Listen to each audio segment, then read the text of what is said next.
আসসালামু আলাইকুম। সবাই আসলে বৃত্তি পরীক্ষার জন্য খুবই টেনশনে ছিল। বৃত্তি পরীক্ষার ক্লাসগুলো সম্পর্কে। বৃত্তি যেহেতু 15 এপ্রিল হচ্ছে, 16, 15, 16, 17, 18 প্রাইমারি বৃত্তি।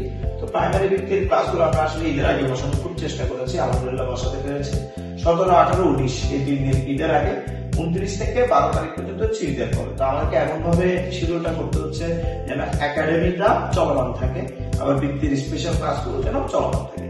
তো আমরা এমন ভাবে শিডিউল করেছি যেন বৃত্তির ক্লাসের উপর একাডেমিক ক্লাসগুলো না পড়ে, আবার একাডেমিক ক্লাসের উপর বৃত্তির ক্লাসগুলো না পড়ে, দুটোটা আমাদের বিষয়ে নিয়ে আসছে।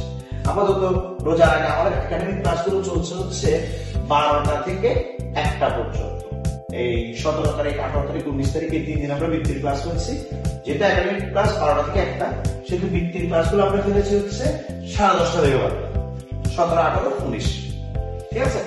আর ঈদের পরে আমাদের একাডেমিক ক্লাসগুলো হবে শনি, সোম, বুধ, আর রবি, মঙ্গল, বৃহস্পতি হবে রাত। একাডেমিক ক্লাস তো সপ্তাহে 6 দিনই হয়। তো আমরা করছি রবি, মঙ্গল, বৃহস্পতির দিনে বৃত্তির ক্লাসগুলো ফেলেছি। আবার রবি, মঙ্গল, বৃহস্পতি খাওয়ানোর সময় আমরা 2 বার করে ক্লাসগুলো দিয়েছি, কারণ হচ্ছে স্কুল খোলা থাকবে। যেমন সকালের ব্যাচ যারা স্কুল দুপুরে তারা সকালে করবে, যাদের স্কুল সকালে তারা দুপুরে করবে। এই হচ্ছে আমাদের বৃত্তি। আমরা মোট 10টা ক্লাস রেখেছি। বৃত্তির ক্লাসগুলো শুধু অফলাইনে অনুষ্ঠিত হবে, অফলাইনে করতে পারবে। কিন্তু কেউ যদি কোথায় থাকে, বাড়িতে থাকে বা সামহাও চিটাগাঙ্গের বাইরে থাকে, ওরা অনলাইনে করতে পারবে। 6 এর যে আইডিটা আছে ওইটা, আর পাসওয়ার্ড হচ্ছে নতুন একটা পাসওয়ার্ড দিয়েছি বৃত্তির জন্য আমাদের। আশা করি সবাই হোয়াটসঅ্যাপ গ্রুপে পেয়ে যাবে। আর এটার জন্য আমরা কোনো কোর্স ফি জুনিয়র বৃত্তির ক্ষেত্রে আমরা নিয়ে নেই, অষ্টম শ্রেণীর বৃত্তির ক্ষেত্রে আমরা কোনো বৃত্তি নেই। আলহামদুলিল্লাহ আমরা 400 বৃত্তি পেয়েছে। এটা ডিসেম্বরে আমরা এই ক্লাসগুলো হচ্ছে ডিসেম্বরের দিকে কন্ট্যাক্ট করেছিলাম। ঠিক তেমনই প্রাইমারি বৃত্তিতে আমরা কোনো পেমেন্ট নিতে চাচ্ছিলাম না।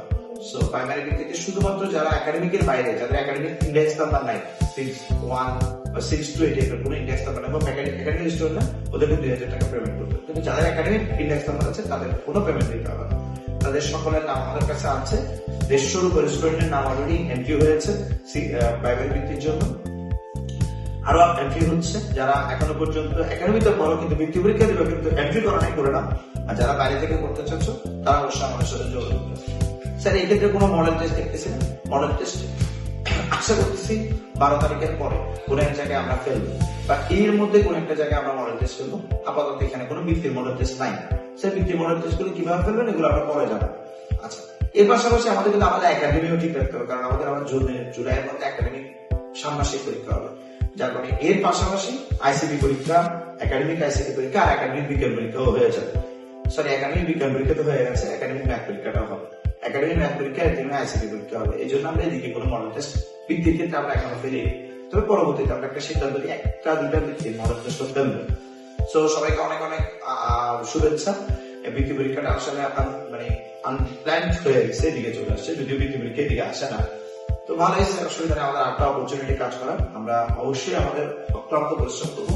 কেউ কল্পনা করা নাই যে এদের আগে আমরা আসলে ক্লাস করতে পারবো, বাট ইনশাআল্লাহ মনে একাডেমি সবসময় এইসব বিষয় নিয়ে খুবই সতর্ক থাকে, এবং আমরা ইনশাআল্লাহ নিয়ে ফেলবো। ঈদের আগেই 3টা নিয়ে ফেলবো। ঠিক আছে, ঈদের পরে আমরা 7টা নিবো। আর মডেল টেস্টের ব্যাপারে বিস্তারিত জানাবো। Thank you so much. Best of lakh.